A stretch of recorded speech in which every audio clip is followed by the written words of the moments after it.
Joshua chapter 5, New International Version.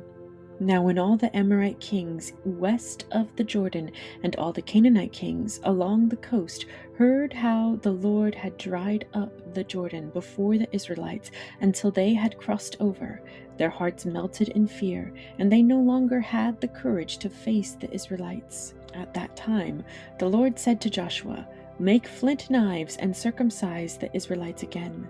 So Joshua made flint knives and circumcised the Israelites at Gibeath Ha'araloth.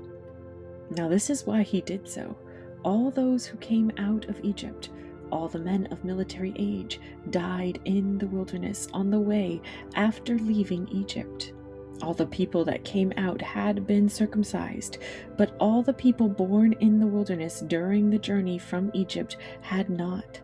The Israelites had moved about in the wilderness 40 years until all the men who were of military age when they left Egypt had died, since they had not obeyed the Lord.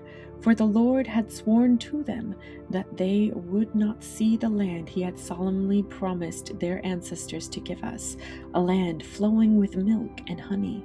So he raised up their sons in their place, and these were the ones Joshua circumcised.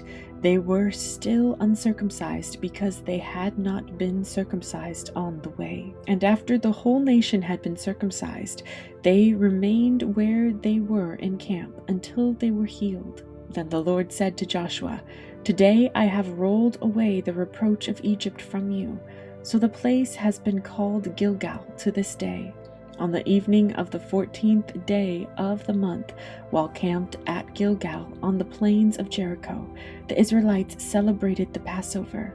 The day after the Passover, that very day, they ate some of the produce of the land, unleavened bread and roasted grain. The manna stopped the day after, and they ate this food from the land.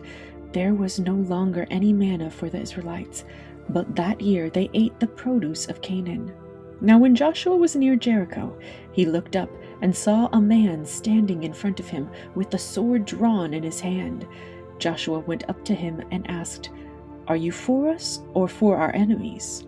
"Neither," he replied, "but as commander of the army of the Lord, I have now come." Then Joshua fell face down on the ground in reverence and asked him, "What message does my Lord have for his servant?" The commander of the Lord's army replied, "Take off your sandals, for the place where you are standing is holy." And Joshua did so.